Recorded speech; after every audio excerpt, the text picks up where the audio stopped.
공부를 잘한다는 건 결국 공부를 열심히 해야 되는 건데 네. 그거는 공부 머리도 물론 있겠지만 더 중요한 거는 이걸 열심히 하면 잘할 수 있다는 믿음을 가져야 되거든요. 네. 그건 공부 자존감인데 네. 그거는 아예 스스로 만들 수 있는 건 아닌 것 같아요. 안녕하세요. 조작가의 스몰빅 토크 코너입니다. 오늘의 인터뷰는 제가 제 첫 책을 쓸 때 굉장히 참고를 많이 했던 아주 화제 베스트셀러 저자분이신데요. 대한민국 청소년 분야 베스트셀러 1위 최다 선정, 100만 청소년들의 공부 멘토이자 현재는 변호사로 활동 중이신 박철범의 하루공부법의 저자 박철범 작가님입니다. 저희 시청자분들께 인사 부탁드릴게요. 네, 만나서 반갑습니다. 박철범입니다. 저는 서울대학교 공과대학을 다니다가요. 법조계로 뜻을 다시 세우고 수능을 완전히 다시 봤죠. 그래서 고려대 법학과를 나왔고요. 지금은 개인 변호사로 활동을 하고 있습니다. 네.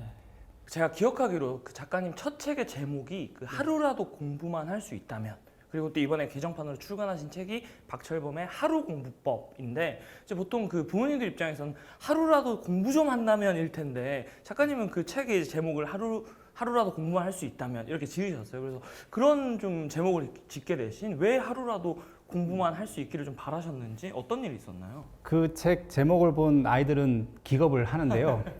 그때 고등학교 때 제가 한창 공부를 열심히 할 때 마음가짐이 그랬었어요. 제가 원래부터 공부를 잘하는 학생은 아니었고 공부를 굉장히 못하다가 고등학교 2학년 올라가면서 공부를 시작하게 됐는데 저희 집안 환경이 그렇게 순탄하지는 않았습니다. 그래서 전학도 여기 학교 저기 학교 7번인가 전학을 다녔었고요. 그 다음에 부모님 이혼하시고 외할머니하고 함께 시골에서 가난한 환경 속에서 공부를 하다 보니까 공부 아닌 다른 어려운 환경들이 제 마음을 굉장히 힘들게 했던 시기가 있었어요. 그때 제가 마음속에 생각했던 게 이런 힘들게 하는 것들 다 잊어버리고 정말 공부에만 몰입할 수 있는 그런 삶이 있었으면 좋겠다라고 생각했던, 그걸 이제 책에서 이제 표현을 했었던 거죠. 그게 이제 제목이 됐습니다. 그럼 뭐 책 내용 중에서는 혹시 기억나시는, 그 당시에 좀 기억나는 뭐 에피소드 이런 거 혹시 있으신가요?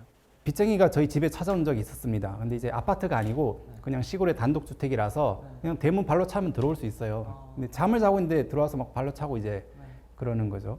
그때 고등학교 2학년 때였는데 그 같이 살던 외할머니에게 이제 따졌다고 하나? 이렇게 원망을 했죠.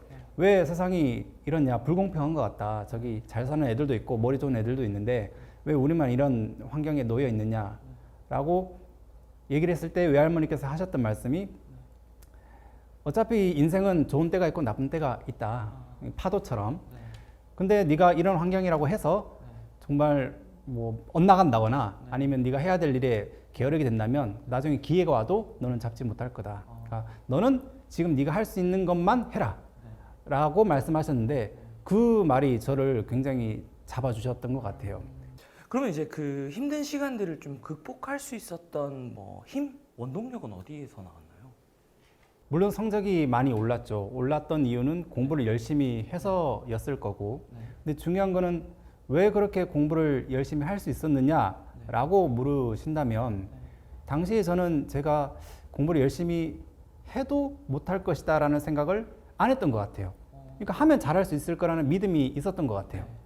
근데 그때는 몰랐지만 지금 와서 생각하면 그런 나는 할 수 있다라는 믿음은 내 스스로 만들 수 있는 그런 생각은 아닌 것 같아요. 그것은 부모님이든 선생님이든 만들어준 거였던 것 같고, 저 같은 경우에는 이제 10년 동안 같이 살았던 외할머니께서 그런 말씀을 많이 해주셨고, 또 어머니께서도 타지에서 생활하시면서 돈 벌어서 저희 가족 생활비 대시고 또 한 달에 한 번씩 찾아오시면서 이런저런 얘기들 많이 해주셨거든요. 그래서 그거를 뭐라고 표현하나요? 그거를 뭐 자존감, 자아 존중감이라고 한다면, 자존감이라는 건 결국 나 자신을 존중하는 거잖아요. 나는 할 수 있다는 믿음. 그런 것은 부모님께서 만들어주는 게 아닌가 이렇게 생각을 합니다. 결국 이제 중학교, 고등학교에 가서 포기하게 되는 게 뭐 사실 성적이 안 나와서 이게 단적인 이유가 아니라 결국은 내가 하면 잘할 수 있을 거야 라는 생각이 사라지고 결국 내가 해도 안 될 거야 라는 생각 때문에 아이들이 이제 포기를 하게 되는 것 같아요. 그런 점에서 되게 중요한 말씀인 것 같아서, 어떻게 좀 더 구체적으로 이제 작가님께서 부모님이나 외할머니의 어떤 면 덕분에 또는 혹은 그 외의 것들 때문에 하면 잘할 수 있을 거야 라는 믿음을 좀 가지시게 된 걸까요? 결론부터 말하면 그 학생의 자존감을 높여주는 가장 간단한 것은 칭찬하고 격려. 이게 거의 유일한 방법 같아요. 예를 들어서 저희 어머님께서는 수학을 뭐 60점 받았다. 그러면 어머니께서 성적을 보시면서 수학에 대해서 아무 말씀 안 하시고 오, 국어는 70점이네. 잘했네. 이렇게 칭찬해 주시면서 정말 다른 거에 비교해서 하나라도 뭔가 조금 더 잘하는 게 있으면 그 성적이 다른 학생들보다는 심지어 못할 그런 성적이라도 칭찬을 많이 해주셨던 것 같아요. 그런 칭찬하고 격려가 아, 나는 공부를 지금 못하지만 이건 내가 바보라서가 아니고 단지 많이 놀아서 하면 할 수 있겠구나라는 생각을 계속 그렇게 심어주셨던 것 같아요. 그러면 이제 제일 좀 중요한 얘기로 들어와서 또 이제 결국은 공부를 잘 못하시다가 혹은 안 하시다가 이제 공부를 잘하게 되셨다고 했잖아요. 그게 언제쯤이었는지 또 이제 공부를 진짜 해야겠다 이렇게 좀 생각을 하셨던 계기가 있으셨는지. 고1 끝날 때까지 계속 놀았습니다. 그래서 고등학교 올라가서는 아, 내신이 중요하고 이걸로 대학을 가니까 열심히 해봐야겠다라고 마음을 먹었는데 잘 안 되더라고요. 그래서 처음에는 뭐 중간고사 기말고사 했으면 나름 밤새서 해보고 친구들하고 도서관도 가고 이랬는데 공부하는 방법도 모르겠고 그다음 계속 놀고만 싶고 이렇게 마음을 못 잡다가 고1 끝나는 기말고사 때 이제 수학을 특히 25점을 받고 제가 반에 제일 못 친 거예요. 근데 제 뒤에 있는 보통의 반에 제일 뒤에는 일진들이 앉아 있잖아요. 저는 이제 걔네들 평소에 좀 안쓰럽다는 표정을 봤거든요. 아, 너네들 어떻게 살려 그러냐. 근데 제가 그 성적을 받으니까 이제는 일진들이 저를 그런 눈빛으로 보는 거예요. 아, 제가 어떻게 살려, 그 말은 안 해도 얼굴에 써 있습니다. 근데 내 상황이 이제 그렇게까지 되고 났다는 것을 깨닫고 나서야 공부를 한번 가만히 생각해 보니까 내가 한 번도 제대로 해본 적이 없더라고요. 그래서 한번 해보자. 이런 마음으로 시작을 했죠.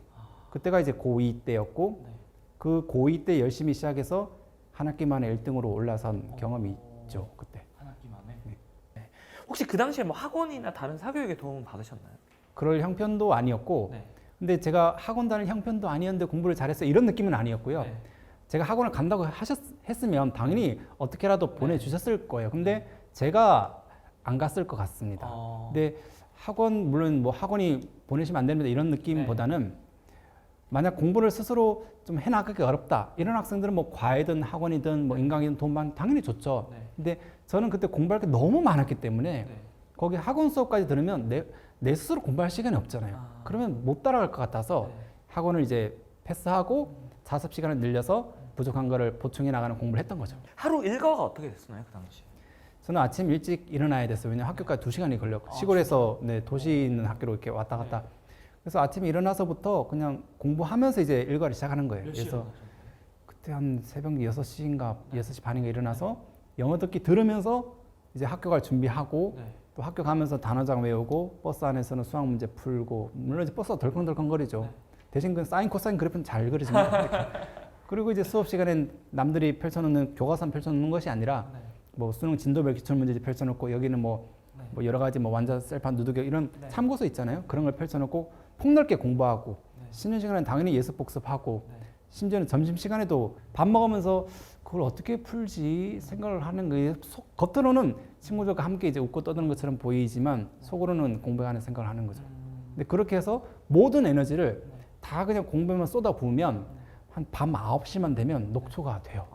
그러면 쉬고 싶지 않아도 쉬어야 되고요. 잠 자고 싶지 않아도 그냥 잠에 골아 떨어집니다. 그래서 잠은 푹 잤던 것 같아요. 그렇게 한 8시간 자고 또 많이 잤으니까 다음날 맑은 정신으로 또 달리고 이런 하루가 계속 이어지는 거죠. 그럼 어떻게 보면 15시간만큼은 거기에 몰입을 해 있는 거네요. 그런 것 같아요. 잠자는 시간 빼고는 다 공부를 했던 것 같은데 근데 제가 이 부분에서 말씀드리고 싶은 게 저는 절대 놀지도 말고 공부만 해라라고 말하는 사람이 아닙니다. 저는 대학교 들어가서 게임도 많이 했고 저는 심지어 게임 대회에 나가서 상도 받은 사람이에요. 많이 노는 사람인데 자기가 이루고 싶은 것이 있을 때는 한 기간만큼은 그거에 몰입을 하라는 거죠. 그러니까 쉴 때 쉬더라도 잠도 많이 자고 놀고 싶은 게 있으면 놀되 정말 가장 중요한 거를 먼저 하고 그게 궤도에 오른 다음에 그 다음에 누리라는 거죠. 그러면 그 한 학기 만에 사실은 성적이 급상승 됐다라는 이제 이야기를 들었을 때 처음으로 드는 생각은 그래도 이제 많은 부모님도 궁금해하시는 게 그런 이야기를 들으면 뭔가 기본기가 있었던 거 아닌가, 뭔가 아니면 원래 좀 머리가 좋은 건가, 뭐 이런 여러 가지 생각들을 하실 수 있잖아요. 혹시 뭐 작가님은 그런 기본기 같은 게 혹시 있으셨다고 생각하시나요? 그 항상 듣는 질문입니다. 네. 그래서 근데 그런 질문 하시는 거 보면 마치 과거의 저의 모습 같아요. 제가 공부를 안 할 때 항상 그 질문을 했어요. 공부 잘하는 애들이 뭐 공부를 뭐 잘하게 됐다 이런 말, 뭐 합격 수기 이런 걸 보면 걔네들은 머리가 좋았겠지. 아니면 승부근성이 있는 애겠지. 아니면 집안이 잘 살아서 과목마다 좋은 과외선을 붙여줘가지고 기본기가 탄탄하겠지. 이런 식으로 뭔가 걔네들은 나와는 다른 사람. 이런 것을 가지고 있기 때문에 공부를 잘했을 것이다 라고 생각을 했던 거거든요. 근데 저는 그렇지는 않았습니다. 일단 머리는 고등학교 1학년 특히 이과로 올라가는 학생이었는데 두 자릿수 곱하기 두 자리도 이 또박또박 큰 글씨로 써가면서 계산하는데 자꾸 실수가 나는 거예요. 그럴 만큼 머리가 안 좋았는데 근데 하나는 있었던 것 같아요. 초등학교 한 4, 5학년 때쯤부터 저희 외할머니가 저희 공부 습관을 잡아준다면서 갑자기 어느 날 저에게 제안을 하더라고요. 교회를 다니셨거든요. 성경을 읽는 동안만큼은 너도 앉아서 공부해라. 할머니가 성경 안 읽을 땐 너도 놀아도 된다. 저는 속으로 피식 웃으면서 조금만 읽으시면 이제 허리, 아이고 허리야 그러겠구나 하면서 할머니 성경 읽으실 때 저는 이제 초등학생이니까 전과를 펴면서 이렇게 읽었는데 3시간이 지나도 4시간이 지나도 안 일어나시는 거예요. 이제 환장하겠는 거예요. 근데 이제 약속한 게 있어가지고 도저히 공부가 지겨워가지고 그만하고 싶은데 그만할 수는 없고 그래서 그 전과에서 방법을 찾은 게 제일 재밌는 소설 부분만 골라가지고 읽었거든요. 그런 식으로 앉아있는 습관을 그때 좀 길렀던 것 같아요. 앉아서 오랫동안 공부할 수 있는 어떤 능력도 공부의 능력이라고 한다면 그거를 잡아주신 것은 분명히 외할머니고 그게 나중에 고등학교 때 성적을 올릴 때 큰 도움이 된 거는 같습니다.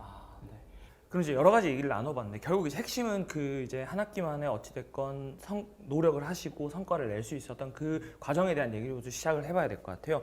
일단 한 학기 만에 그렇게 성적을 뭔가 올리시고 노력을 하셨다는 건 그 무엇보다 이제 몰입을 하셨다는 얘기잖아요.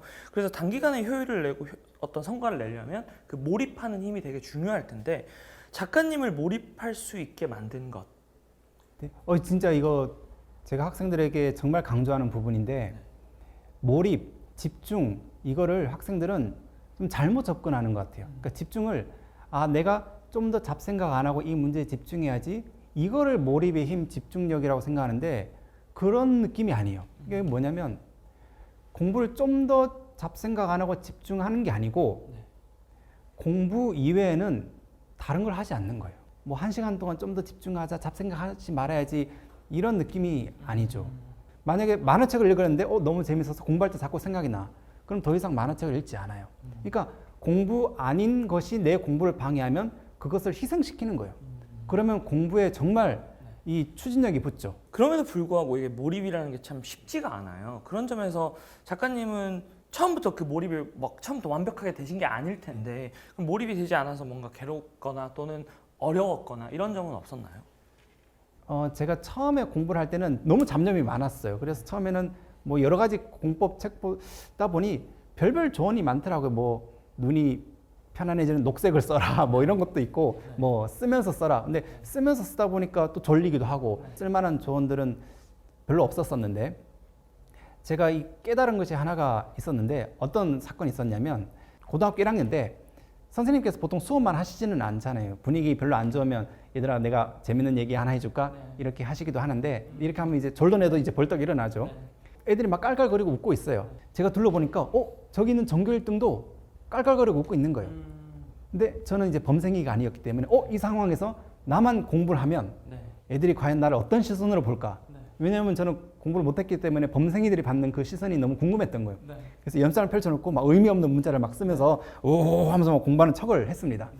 그랬더니 친구들이 저를 보다가 뭐야 공부하는 거야? 야 너 진짜 대단하다. 저는 이제 그때 깨달았죠. 이 범생이들이 이런 시선을 받는 거구나. 근데 1분쯤 지나서 제가 깜짝 놀란 게 제가 지금 문제를 풀고 있는 거예요.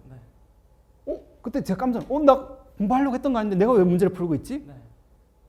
장난으로 시작했는데 문제를 풀고 있는 거예요. 그때 깨달은 게 이 집중이라는 거는 집중하자 시작하고 하는 게 아니구나. 그냥 공부를 하다 보면 해야지라고 마음 먹고 하다 보면 집중이 되기도 하는구나. 그걸 깨닫고 나서부터는 그냥 집중이 잘 되고 안 되는 거에 크게 신경 쓰지 않기로 했습니다. 그러니까 뭐 덥든 시끄럽든 그냥 하는 거예요. 하다가 잘 되면 좋고 안 되면 안 되는 대로 계속 하는 거지 그거에 일희일비하지 않는 거죠. 그게 오히려 집중의 비결인 것 같아요. 물론 이제 이 방송을 보시는 분들도 뭐 그렇게 되면 좋겠지만 사실 부모님들이 바라시는 게 우리 애가 막 한 학기만 전교 1등을 돼 이건 아니실 거예요. 근데 이제 바라시는 것들은 우리 애가 뭔가를 좀 최선을 다해서 스스로 몰입해서 노력했으면 좋겠다. 이건 모든 부모님들의 바람이실 것 같아요. 그런 점에서 저는 작가님이 언제 몰입할 수 있었던 이유가 아이러니하게도 이게 참 신뢰가 될 수 있는 얘기인데 뭔가 스스로 선택을 하고 내가 몰입을 할 때 방해받지 않을 수 있는 환경이 아니었나라는 생각이 들어요. 학원을 막 많이 다니셨던 것도 아니고 또 부모님이 뭔가 이렇게 간섭을 하시거나 부정적인 뭔가 그러니까 영향을 주시거나 이러지 않는 환경에서 온전히 스스로 선택하고 스스로 그 시간들을 스스로의 의지에 맞게 쓸 수 있었던 환경도 이제 오히려 그게 긍정적으로 작가님의 그런 것들에 영향을 주지 않았을까? 맞는 것 같아요. 네. 간단히 말하면 네. 그렇게 제가 어떻게 보면 주도적으로 네. 계획도 짜고 몰입도 할 수 있었던 이유가 아이러니하게도 네. 저를 내버려 두셨기 때문에. 아, 그러니까 너 이거 해야 돼 저거 해야 돼 어떤 빡빡한 커리큘럼 속에 네. 제가 지쳐가지고 아, 내 스스로 공부 열심히 해봐야겠다는 생각도 안 들 만큼 네. 그런 환경은 아니었기 때문에 네. 그렇다 방임은 아니셨거든요. 옆에서 격려하시고 네. 그런 건 있었죠. 그렇게 저를 믿어주시고 이렇게 좀 어떻게 보면 쉽게 말하면 시행착오를 할 수 있는 기회를 저에게 주신 것이 네. 제가 그렇게 나아갈 수 있는 어떤 환경적인 요인이 되지 않았나 싶습니다. 뭐 방치는 아니었지만 어떻게 보면 자유롭게 그래도 믿고 기다려 주신 거잖아요. 근데 그런 경우에 이렇게 작가님처럼 되게 긍정적으로 이렇게 방향으로 가면 너무나 좋겠지만 또 그렇지 않은 경우들도 있기 때문에 부모님들 궁금하신 게 긍정적인 방향으로 좀 갈 수 있게 부모님이 요것만큼은 좀 잡아줬으면 좋겠다. 요것만큼은 좀 역할을 해주는 게 좋다. 이런 것들이 궁금하실 것 같아요. 혹시 생각하시는 거 있으실까요? 부모님께서는 학생들보다 특히 공부하는 방법 이런 거에 더 관심이 많으셔서 네. 공부는 이렇게 하면 효율적이다라는 걸 이미 학생보다 당연히 잘 알고 계시겠죠. 그 다음 단계에서 실수하시는 것이 있는데 그게 뭐냐면 아이들이 궁금해하기 전에 정답을 알려줘요. 그럼 아이들은 그냥 잔소리로만 들리는 거예요. 예를 들어서 계획을 잘 못 지켰어요. 중간에 놀았습니다. 그래서 어떻게 보면 여기서 정답은 공부를 다 끝내고 노는 것을 하는 것이 좋다. 이게 정답이라고 한다면 아이들이 계획을 잘못 지키고 이렇게 막 중간중간 노는 걸 볼 때마다 부모님은 그렇게 하면 안 되고 효율적인 공부 방법이란 이걸 먼저 다 끝내고 그 다음 휴식하는 거야 라고 하면 아이들은 당연히 반발심이 생기겠죠. 그러니까 공부하는 방법을 알려주시는 건 좋은데 아이가 먼저 궁금해하고 좀 어려움을 느낄 때 옆에서 약간 찔러주는 것처럼 마치 아이가 스스로 생각하는 것처럼 넌저시 얘기를 해주셔야 아이는 예를 들어서 부모님께서 그것보다는 잠깐 든 생각인데 이렇게 하는 것도 낫지 않아? 잘 모르겠지만 이런 식으로 하면 아이는 그러게 이렇게 해봐야겠다. 그럼 아이는 내가 한 선택이기 때문에 그 방법으로 한번 그럼 성취감도 느끼게 되고 이렇거든요. 그런 어떤 좋은 효과를 볼 수 있는 방법을 너무 직접 정답을 미리 말씀해 주심으로 인해서 아이가 시행착오를 겪으며 성장할 수 있는 기회를 어떻게 보면 앗아가는 것이 아닐까 그런 생각이 간혹 들 때가 있습니다. 그러니까 뭐 극단적으로 아이를 뭐 어릴 때 학원 보낼 필요 없어요. 뛰어놀게 하세요. 이거는 이제 요새 시대는 좀 극단적인 얘기니까 그럼에도 불구하고 저는 아이들이 그래도 자유롭게 뭔가 뛰어놀아보고 뭔가를 해보는 시간의 가치가 사실은 방금 선택권이라는 단어를 쓰셨는데 뭔가 그 시간을 내가 놀고 싶은 대로 놀고 친구들이랑 사이에서도 시행착오도 겪어보고 나만의 어떤 시간과 공간이 있다는 거 그걸 통해서 내가 이런 선택 저런 선택을 해보면서 시행착오를 겪는 것이 저는 그게 소위 말하는 자기주도성을 발현시키는 본질이라는 생각이 이제 말씀 들으니까 들거든요. 어떻게 생각하세요? 그렇죠. 이게 어려운 게 아닌 것이 그 놀이터에서 아이가 막 이것도 타고 저것도 타고 하잖아요. 그때 어머니께서 이거 타봐. 이건 저 손으로 잡아야지. 이렇게 하지 않잖아요. 뭐 하고 있나 그냥 유심히 보되 간섭을 하지 않고 다만 그거 만지면 안 돼. 이런 식으로 정말 하면 안 되는 것은 알려주지만 그 테두리 안에서는 자유롭게 다만 계속 지켜봐야 되는 거죠. 그 과정을 그냥 공부에 옮겼다고 생각하시면 될 것 같아요. 정말 안 되는 건 안 된다고 훈계를 하지만 그 사이에서는 그래 한번 만져보고 잠깐 넘어지는 정도야 뭐 이렇게 괜찮다고 하듯이 격려해 주시고 지켜보시고 그게 이제 방임은 아니죠. 그렇죠. 뭔가 스스로 결정하고 선택할 수 있는 그 아이만의 공간을 만들어줘야 된다. 네. 그러면 이제 결국 저희가 교육 일을 해보면서 느끼는 거지만 아이들만큼이나 혹은 그 이상으로 사실 부모님의 어떤 영향이 중요하기 때문에 좀 그런 부모님들과 상담도 많이 해보셨을 거잖아요. 열심히 하거나 잘하는 학생들의 좀 부모님의 특징 같은 게 있나요? 제가 한동안 지금은 아니지만 지금 뭐 변호사 일에만 몰입하고 있지만 예전에는 부모님 상담을 또 부모님 상담하실 때 부모님만 오시는 게 아니라 보통 아이들을 많이 데리고 오잖아요. 상담하러 딱 아이랑 부모님이 오시는 장면만 봐도 그 학생의 성적이 파악이 됩니다. 공부를 어려워하는 학생들은 일단 시무룩하게 들어오겠죠. 그럼 부모님은 안 들어와, 빨리 들어와, 앉아.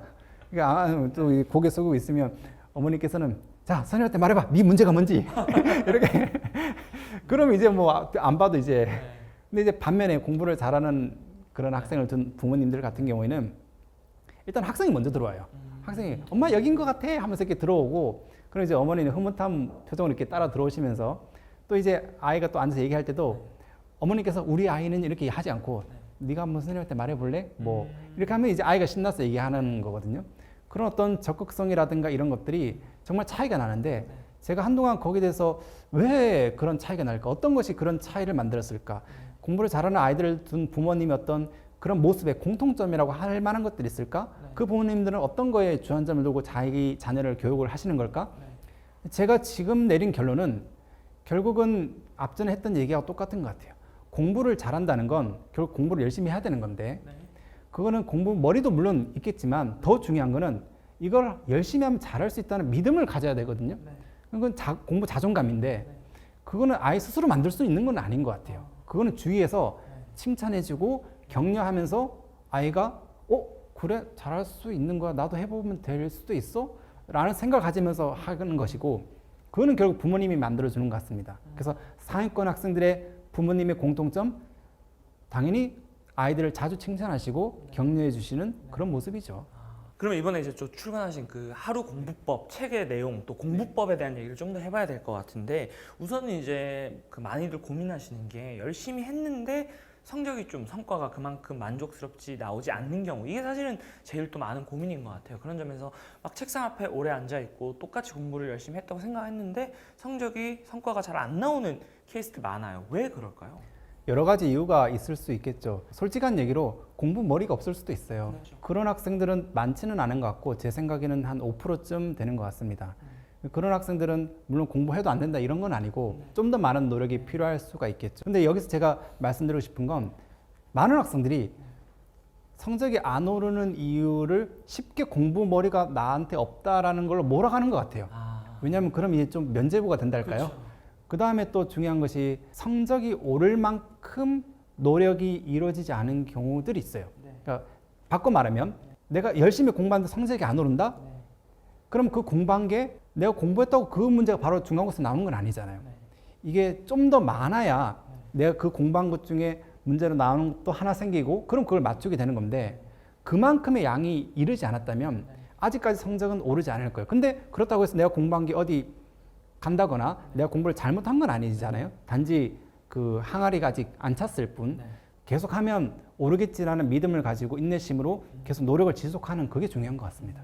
그럼 또 하나 케이스는 이제 싫어하거나 좀 어려워하는 과목을 우리 많은 학생들이, 저도 사실 그랬었고, 포기하고 싶고 피하고 싶은 게 사람의 이게 본성 같은 거잖아요. 좀 어떻게 해야 될까요? 제가 공부를 쭉 다 하고 나서 보니까 싫어하는 과목은 나만 싫은 건 아닌 것 같아요. 그래서 제가 고등학교 때 기억을 떠올려 보면 지리가 어려웠던 적이 있어요. 지리에 막 지도가 많이 나오잖아요. 뭐 무상일수, 뭐 체하늘, 평균, 기온, 막 지도가 다 다른데 각각 얘기하는 게 다 다르다는 거예요. 그 너무 헷갈리고 너무 이제 그러니까 너무 어렵게 느껴지고 싫어지고 지리가 지긋지긋해지니까 공부하기가 또 중요한 과목은 또 영어 수학에 비해서는 떨어지니까 영어 수학 먼저 하다 보면 또 밀리다 보니까 또 성적 낮아지니까 또 안 하게 되고. 그래서 이거를 제가 어떻게 해결했냐면 제가 쓴 방법이 방학 때 지리 문제집을 하나 사가지고 얇은 걸로 그냥 지리만 날 잡고 그냥 풀었어요. 몇 날 며칠을. 그러니까 한 권을 다 뗀 거예요, 그냥. 그렇게 하니까 자신감이 생기더라고요. 다 본 내가 틀리면 다른 애도 틀리는 거다. 이렇게 자신감이 한 번 생기니까 맞추는 문제도 좀 더 늘어나고 또 늘어나니까 또 이제 싫었던 과목이 재밌어지면서 선순환이 이제 시작이 되는 거죠. 고등학교 2학년 때 올라가가지고 화학이 또 싫었던 적이 있거든요. 같은 방법으로 해결했습니다. 그래서 모의고사 기출문제 쭉 펼쳐놓고 그거 하나하나 풀기는 너무 어려우니까 정답을 미리 다 체크합니다. 미리 다 체크하고 그러면 한 300문제 막 돼요. 그거를 보면서 이게 왜 정답이 이거라는 거지? 이래서 이러려나? 그냥 이것만 확인하면서 가는 거예요. 아 그런가 보다. 이렇게 그걸 이제 한두 문제 할 때는 잘 안 느껴지는데 그렇게 수백 문제를 이렇게 정답인가 이래서 정답인가를 하고 나면 일종의 감이 잡혀요. 나중에 문제 실전 시험 문제를 딱 봐도 이것도 뭐 반응성 묻는 거 아니야? 그렇네. 이래 가지고 이런 실험에서 그럼 맞네 하면서 자신감이 생기는 거죠. 그래서 좀 싫은 과목은 나를 딱 잡아 가지고 뭐 일주일이든 아니면 한 달이든 그거에만 몰입하는 그 시간을 가지는 게 제일 좋은 것 같아요. 네. 어떻게 보면 제일 피하고 싶은 거는 전공법으로 제일 앞에 있는 벽 하나만 깨면 뒤에 것들은 자연스럽게 깰 수 있는 어떤 성취감, 자신감을 쌓을 수 있다. 그러면 이제 그 저희 시청자분들이 사실 뭐 여러 가지 중에서도 공부 습관이라는 또 키워드에 굉장히 많이 관심을 갖고 계세요. 그런 측면에서 그 작가님께서 워낙 공부법 전문가시고 이제 공부법 책들도 많이 쓰셨고 초등 자녀나 혹은 뭐 중등 자녀 혹은 초등 조카나 중등 조카가 있다고 했을 때 딱 세 가지만 이 공부 습관을 알려줄 수 있다면 어떤 게 있을까요? 공부라는 건 우리가 하는 공부는 교양을 위한 공부는 당연히 아니겠죠. 이제 학교 시험을 전제로 하는 거니까. 그렇다면 시험을 친다는 거는 수업이 있다는 거고 그 수업의 내용이 시험으로 나오는 거 아니겠습니까? 그러니까 공부의 초점은 결국은 수업에 맞춰야 되는 것 같고 근데 초등학생들은 의외로 수업을 듣기는 한데 나중에 성적을 올리기에 꼭 필요한 거를 잘 안 하는 경우가 많아요. 그게 뭐냐면 복습이에요. 초등학생들은 왜냐하면 수업 내용이 그렇게 어렵지가 않거든요. 그러니까 들으면 다 이해가 되니까 학교 수업을 듣고 그 내용을 복습한다는 그 개념 자체가 잘 없는 것 같아요. 그냥 학교 수업은 수업대로 듣고 뭐 엄마가 시키는 뭐 학습지나 또 다른 공부를 할 뿐 수업과 복습으로 이어지는 그런 자기주도적인 공부의 패턴을 연습하지는 않는 것 같은데 저는 그거 먼저 하라고 권유를 드리고 싶고요. 다 알겠죠. 물론 쉬운 내용이고 하니까 다 알겠으면 그럼 10분만이라도 30분만이라도 오늘 수업 배운 거 다시 한번 본다는 그 행위 자체가 그 훈련 자체가 초등학교 때 필요한 것 같고요. 그건 이제 부모님께서 당연히 해주셔야 될 부분인 것 같고 공부를 잘하는 학생들은 자기 스스로 그 시간 관리를 굉장히 잘하거든요. 근데 그거는 결국 이제 뭐 나중에 머리가 굵어지고 나이가 들면 스스로 하겠지만 초등학생 그게 어려우니까 부모님께서 관리를 해주셔야 되는데 제일 중요한 게 공부를 뭐 이때는 영어 공부해, 저 때는 수학 공부해 이것보다는 언제 공부를 하고 언제 공부를 안 하는지를 명확하게 좀 정해서 아이들을 거기에 맞게 루틴을 만들어 주는 게 중요한 것 같아요. 근데 그렇게 안 하는 부모님 꽤 많아요. 예를 들어서 뭐 아이가 뭐 놀고 있으면은 뭐 넌 숙제는 다 하고 노는 거야? 근데 이 상황 자체가 저는 이상한 거예요. 숙제는 다 하고 노는 거야 라는 말은 지금 공부 시간도 아니고 뭐 쉬는 시간도 아니라는 얘기인 거잖아요.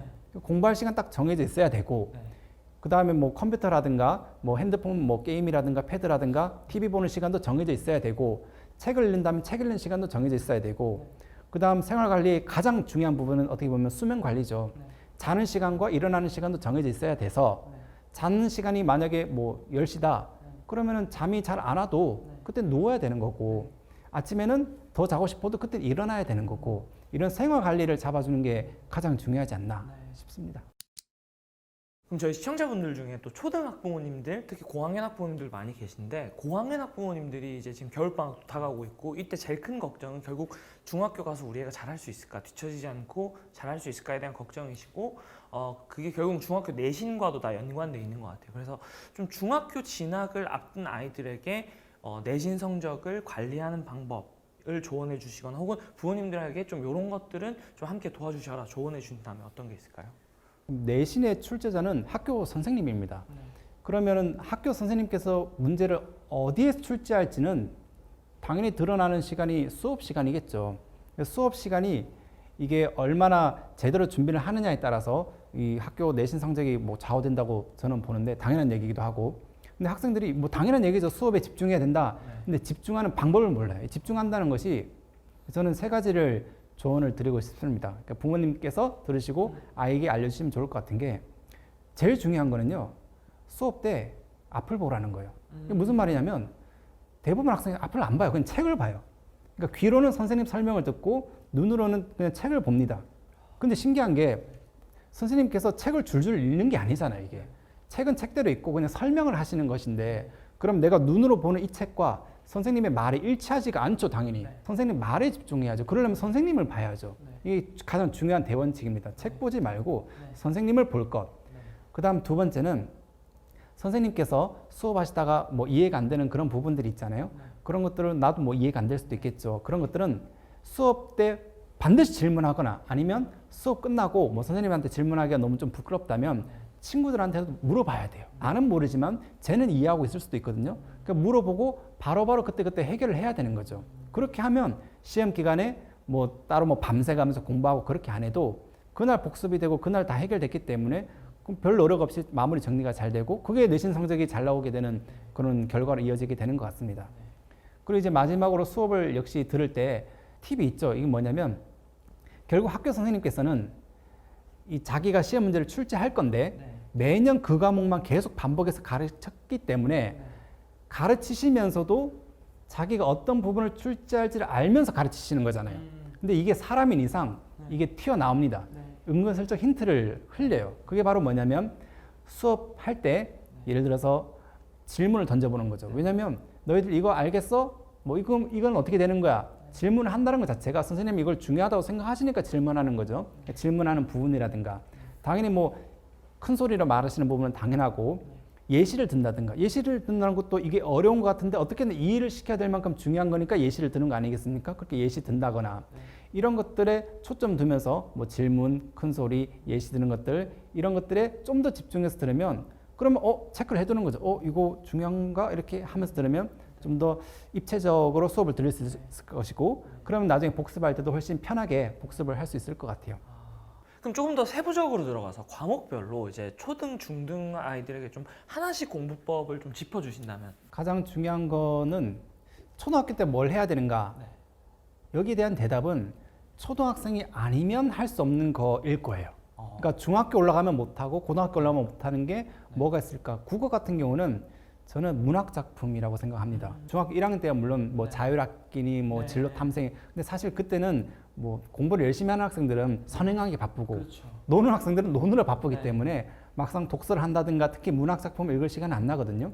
고등학교 때는 더더욱 말할 나이도 없고 그렇기 때문에 뭐 동서양 고전이라 불릴 만한 그런 문학 작품을 읽는 것은 저는 사실 초등학생이 끝이라고 봐요. 근데 이때에 봤던 어떤 그 문학적인 감수성과 그런 국어적인 독해력이 수능 국어까지 이어진다고 저는 생각을 하거든요. 그래서 저는 초등학생은 다양한 문학 작품을 읽히는 게 마지막 기회다라고 생각을 하고요. 그 다음에 이제 중학교로 올라간다면 고등학교 때는 할 수 없는 것들을 생각을 해야겠죠. 이 영어 같은 경우를 보면 고등학교 올라가면 바로 수능 스타일로 이제 문제풀이가 들어 독해도 나오고 그러면은 독해는 고등학교 올라가면 많이 한다는 얘기니까 독해 아닌 걸 중학교 때 해야겠죠. 저는 그게 당연히 중학교 영어 단어는 완벽하게 잡아야 되고 특히 문법을 봐야 돼요. 왜냐하면 문법을 그 방대한 문법적인 지식을 고등학교 올라가서 뭐 수행평가니 내신이니 수능 준비니 하면서 문법까지 공부할 시간은 잘 안 나기 때문에 중학교 때 끝내놓는 것이 좋고 수학 같은 경우를 생각해 보면 수학은 이때는 이걸 꼭 해야 된다 이런 느낌보다는 그 학년에 정말 좀 꼭 알아야 될 지식들은 절대 놓치면 안 돼요. 그러니까 이 시기에 이거 해야 된다 이런 느낌보다는 한 학기라도 비면 안 돼요. 그러니까 1학기 내용은 잘 알았는데 2학기 내용은 잘 몰라. 1학기 때는 90점 나왔는데 2학기 때는 60점 나왔어. 근데 그 상태에서 그럼 다음 학기 선행을 해야 되냐? 안 됩니다. 왜냐하면 수학은 그 중간에가 비면 다음 학기 기초가 비는 거기 때문에 그 방학 때 전 학기 복습을 다시 해서라도 그 빈 그 벽돌을 메꿔야 돼요.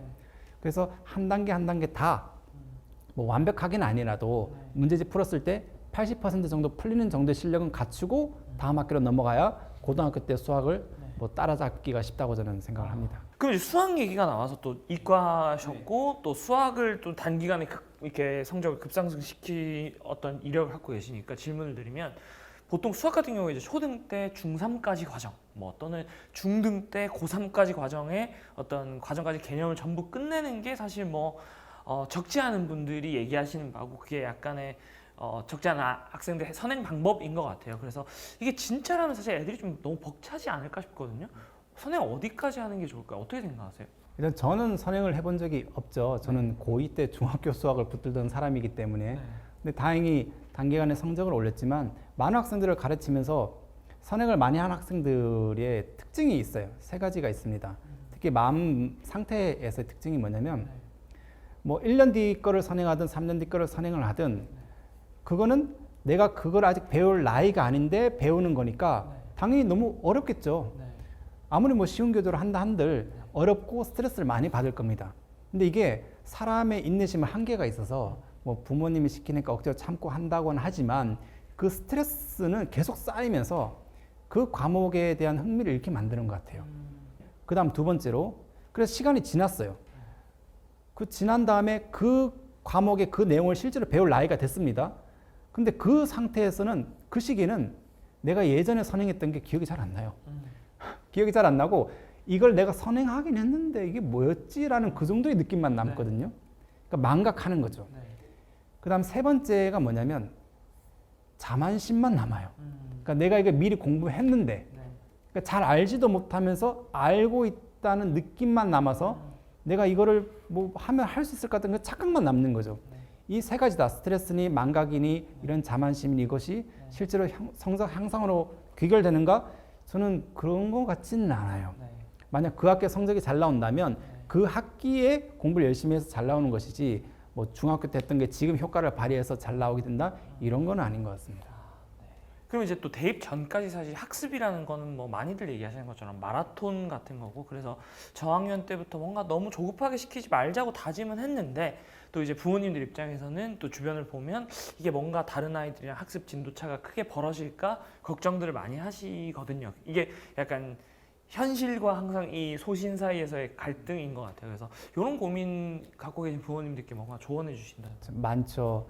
물론 이제 초등학교 때는 책 많이 읽히고 뭐 다양한 활동 그 뭐 누가 좋다고 생각 안 하겠습니까? 근데 자기 자녀가 어떤 비교할 만한 어떤 뭐 시험이라든가 이런 게 있어서 뭐 낮은 어떤 그 성과를 받아오게 되면 마음이 조급해지죠. 특히 중학교로 올라가면서 그렇게 생각이 드는데 결론부터 말씀드리면 저는 사람이 마음을 잡고 정말 최선을 다할 수 있는 시기는 인간이란 동물인 이상 최대 3년이라고 봅니다.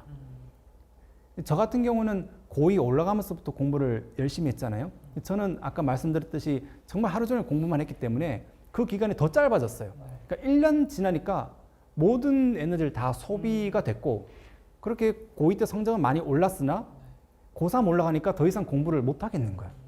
그래서 고3 때 밤 10시까지 야간 자율학습 강제로 시켰는데 저는 9시만 되면 도망을 갔고요. 그러니까 에너지가 방전된 거죠. 번아웃이라고 하나요?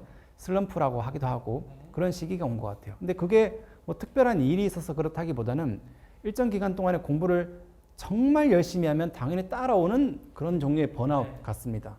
그러니까 저도 정말 열심히 공부하려고 했던 사람인데도 1년 이상 지속할 수 없었던 게 공부인데 이거를 초등학교 때부터 일찍 그렇게 전력 질주를 한다?